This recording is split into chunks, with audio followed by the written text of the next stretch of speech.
Hello and welcome to my channel, or welcome back to my channel. I hope you're having a lovely day. I'm gonna go straight into the video. So this is all the skincare things I wish I knew in my teens. I'm currently 24 now, and wow, has skincare changed since I was a young teen, which wasn't even that long ago. 14-year-olds now are using like Drunk Elephant, like all the good stuff. I was a Neutrogena grapefruit wash and those pore strips. My skincare just wasn't good. So without further ado, cleansing. Cleanse your skin properly. So if you're wearing makeup, recommend double cleansing. So you're going to want to use an oil cleanser first, or like a cleansing balm, and then a gel cleanser. This one does not foam. This is the Cetaphil Gentle Skin Cleanser. It is giant because I bought the 473ml one because I literally love this cleanser. This one's for normal to dry skin. You do not need as stripping of a cleanser as you think you do. Okay, for the longest time I used like the most stripping things because I was like, oh no, I have oily skin. I don't have oily skin. Even in my teens, when I thought I had oily skin, it was in fact like, you know, the normal skin oils that everyone has, and I was like, oh, I have really oily skin. I didn't. I truly did not. So I was stripping my skin using this Sentives scrub. I am quite frankly lucky to have an inch of skin left. You do not need as strong of a cleanser as you think you do. This one does not foam. It's the Gentle Skin Cleanser. Plenty of other options out there which are affordable. You do not need an expensive cleanser. Another thing, because your cleanser, you know, within reason, obviously, if the cleanser that you like, that's the only one that works for you, is a bit more expensive, fair play. But if you're looking for a product to invest in, it's not going to be your cleanser, honey. This literally goes down the drain. Like you're literally washing it off. Obviously you do get some benefits from it as well, but it doesn't stay on your skin very long. You know, you need to keep cleansing your skin for at least 60 seconds, which is fine. Otherwise you don't get the full benefits from the cleanser. Another thing, if you have any stripping cleansers, throw them out. Well, use them up, don't buy again. Just get a really nice gentle cleanser. Cetaphil's got some great ones, so if you want like a foaming one because your skin's a little bit more oily, my skin's quite dry, yeah, they have some really good options. Cetaphil has some really good options as well, but you do not need a super stripping cleanser. Like, no, something super gentle, not scented. I prefer a non-scented cleanser because scents, my skin does not like it, but everyone's different. Some people are fine with scents. I am not. The pink grapefruit scrub, that was a time. So for oil cleanser, again, it does not need to be expensive, but you know, if you want to spend a little bit more on it, fair enough. This is the Inkey List one, really great option. You get 150 ml in there, so it's quite big, and you know, it's like I think this is one, it's about £12. Again, cleansers you do not need to be spending a lot of money on. So still with oil cleansers you can get pretty good affordable options. So Wyoma, Inkey List, I think CeraVe does one as well. Elf does a good option. Please double cleanse your skin and throw away your makeup wipes. Please don't use makeup wipes. I used makeup wipes for the longest time, and I wish that someone had told me, girl to girl, don't use makeup wipes, they're not good for your skin. So I'd be using them, I'd be like, why is my skin so spotty, why is it not good? Because makeup wipes aren't actually as soft as you think you are. They're not actually as soft as you think they are, and a lot of them have harmful ingredients in as well. They're really convenient if you want to use them every once in a while, fair enough, because in terms of taking off your makeup, I think it is better to have it taken off rather than sleeping in it. And if the only alternative you have is a makeup wipe, okay. But we should not be using makeup wipes every single day. I used to buy the ones from Primark. Nothing against Primark. They're not good for you. They cause tears in your skin, and they just don't have very good ingredients, and you're not properly cleansing your skin. You need to be properly cleansing your skin, especially if you're wearing makeup. Micellar water, that's totally fine. I think there's plenty of good micellar waters. I personally use the Garnier one, and I have that as like my emergency if my makeup literally just needs to come off and I need to sleep. So it's just off. You know, I just take it off, put on a moisturiser, jobs are good in. It's not a usual thing, but it's just an emergency thing, you know? On to the second thing, actives. You do not need as many actives as you think you do. Learned that very much the hard way. I had my actives era when I was maybe 17, 18 years old, because, you know, I had acne and I was just trying to clear it, and then I found actives and I was like, oh, this helps clear it, excellent. And then I was using it like 1-2 times a day or so, pretty much every single day, because I was using products that said use every day, but you shouldn't really be using actives every day.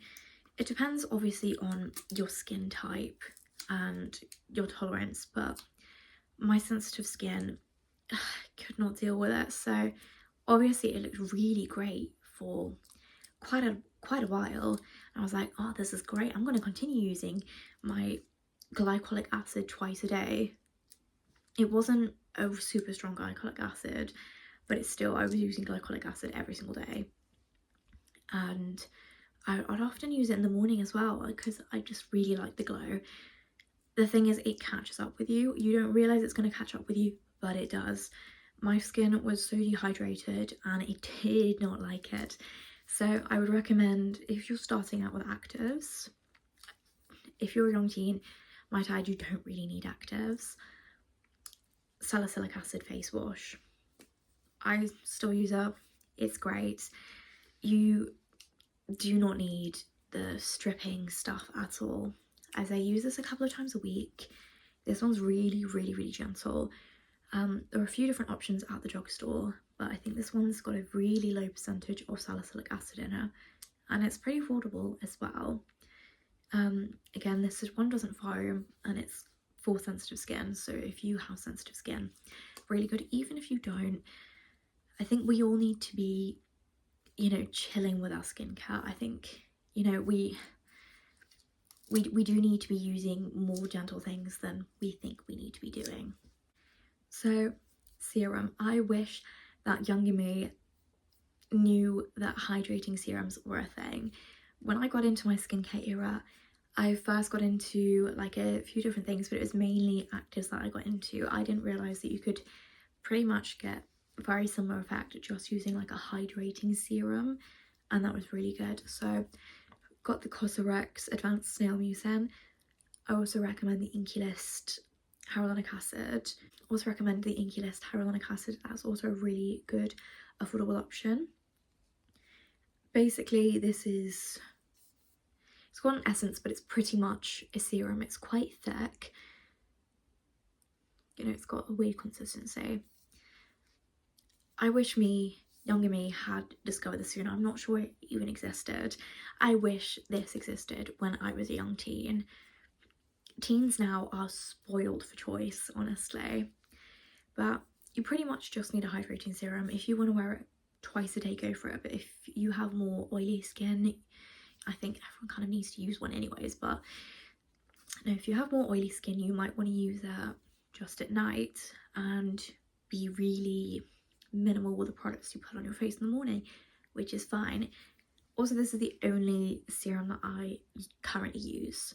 You do not need loads of serums. I, again, did that whole thing, so I was like, oh, I'm gonna go loads and loads of serums. Your skincare only really works if you consistently use the same products. It's a hard pill to swallow, I know, but you have to use the same products consistently. A lot of products don't even begin to kick in. Certainly actives, they take about at least 6 weeks to start to work. So you have to just stick with the product. Obviously don't if it's breaking you out, but in order to see the full benefits, stick with the products. Stay consistent with the routine as much as you can. You know, it's okay if you have the odd day when you're like, makeup just needs to come off, moisturizer, that's fine, but the consistent skincare routines, please. Next thing I wish I knew when I was a young teen was you need to moisturize. It's very self-explanatory and it's common sense, I feel. But when I was a teen, I genuinely thought I had oily skin. I didn't really need to moisturize. Moisturizer was in fact going to make my skin even more oily. So on the rare occasions I would in fact moisturize, I was using the most terrible, like, oil-free, really thin, not for my skin type moisturizers. Those kinds of moisturizers are great if you actually have oily skin, but I truly did not have oily skin. I still do not have oily skin. I'm sure the reason why my skin is so dry and sensitive now is because of that. No, my skin's always been dry and sensitive, but please use moisturizer. It doesn't need to be expensive at all. These are both Cetaphil, very affordable. Kind of use this one in the morning, this at night, switch it up. So this one's the moisturizing cream, thicker than a lotion. I would say rule of thumb, it's good to have some variations just because sometimes I like to wear a bit of a thicker one in the morning as well as the evening. I always wear a thick one in the evening. Sometimes you might just want to put a thinner one in the evening. Also, things don't always serve you all year round, so oh goodness, losing it. This, I probably wouldn't use it in the summer because that would be too much for my skin. Even though my skin is dry, that's pushing it over the edge. I would probably use a bit of a lighter moisturizer, but this one's still quite moisturizing, and this would maybe consider a thick moisturizer for someone who has quite oily skin. But in essence, please moisturize and use a good moisturizer. Again, it does not need to be expensive. The thing, if you want to invest in a product, invest in your serums, because that's the thing that you're truly going to see a difference with. The next thing, I don't have an example. I think I'll try and put it up on the screen somewhere, but face masks, as in like a sheet mask or whatever, they are not necessary in your skincare routine. They're really nice if you want to have them, fair enough, but they're not necessary. I had a face mask era as well when I was constantly using these sheet masks and thinking these are going to clear my skin, make my skin amazing. But the reality is the masks actually won't work. In short, you need to be using a product repeatedly, consistently, over a number of weeks in order to actually see the benefits. So using this mask one time and then never using it again, you're not going to get the full skincare benefits that you would get from that mask as if you got basically the same mask or whatever's in that mask in a serum form. That's when you see the benefits, because you're using it every day, sometimes twice a day, depending on what it is, of course, and you'll actually see the full benefits. But it's quite nice to have as like a self-care thing. I mean, if it's got hyaluronic acid in, hyaluronic acid does work pretty instantly, and if you feel like your skin needs that little boost of hydration, it can be nice, but you do not need them. However, something you do need is sun cream. I wish that younger me knew about sun cream. I wasn't a teen that long ago, but it was still very much a, if you don't wear sun cream, you'll get more tanned sort of thing in the summer, which is super harmful. Please wear sun cream. I wear sun cream every single day on my face and my neck. Do not neglect your neck, ladies and gents, whoever, do not neglect your neck. This is the Beauty of Joseon one. This is a K-Beauty one, SPF 50. Again, a really nice affordable option. K-Beauty brands have a lot of really good affordable options for SPFs, but again, You can kind of just get whatever works, so long as you wear it every single day. You don't need to wear it at night because the sun is not out at night, but even on a cloudy day, you do need to be wearing it. And if you live in Australia, you need to make sure that you have an Australian approved sun cream, or if you're traveling to Australia, sorry, that's probably more applicable. If you're traveling to Australia, make sure you have an Australian approved sun cream, because they're slightly different just because the sun is there, it's large and in charge there. But certainly in the UK, we get like 3 days of sunlight a year. I'm exaggerating, but you still need to wear sun cream every day. Another one that I wish that younger me knew, I'm just going to take her out of the box. Again, this is following on from not wanting to put any oils on my skin because I had oily skin, avoiding using oils. So if you tend to break out quite easily, fair enough, you might want to avoid oils. But oils, they do have benefits. This one is the Virgin Marula Luxury Face Oil from Drunk Elephant. Again, you do not need to spend money on this. But face oils, honestly, they're really great. Certainly if you have quite dry skin, it is worth getting a face oil. Maybe use it a couple of times a week. Again, it's not a necessity, but I wish that younger me knew about oils quicker, because honestly, levels up my skincare game. I wake up in the morning and my skin looks so juicy and fresh. If you have certain types of acne, obviously not applicable, and do your research. I bought this one just because this one is allegedly non-comedogenic and it's literally got one ingredient, and that is marula seed oil, which is excellent. But there's plenty, certainly like from The Ordinary, that you can use, and you can always use squalane as well, which is slightly different to an oil in terms of you can use it even if you tend to break out from oils, because it's not really an oil. And that is all the things that I wish I knew about skincare in my early teens, and I hope this will be of use to someone who's also in their teens trying to navigate the skincare, because it's really crazy now. While we don't have the grapefruit scrub and all that kind of stuff being mainstream, there's a lot of things that we think we might need that's been pushed on us, and I think it can be quite difficult to navigate. As usual, thank you so much for watching, and I'll see you in the next one. Bye!